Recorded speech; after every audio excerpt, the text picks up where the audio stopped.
I am the Tofu Golem. Please enjoy the video. You start by opening offline maps in settings so you can control downloads and storage.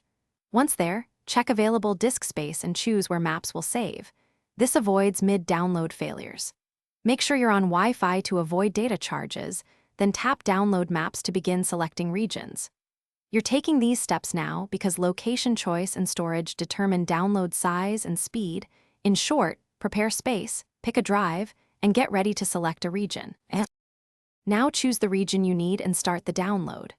Once done, expand the continent, pick the country, then drill into state or city to reduce file size and target coverage. Make sure to add navigation data if you plan turn-by-turn directions. That increases size, but enables routing offline.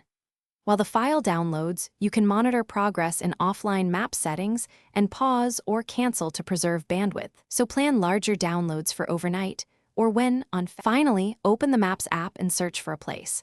When offline data exists, the app uses it automatically for viewing and basic routing.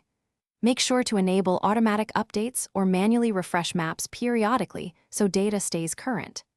If navigation or maps don't appear, first confirm the region is downloaded and storage hasn't filled. If issues persist, clear the map data and re-download the region.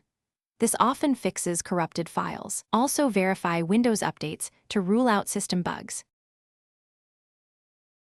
Thanks for watching.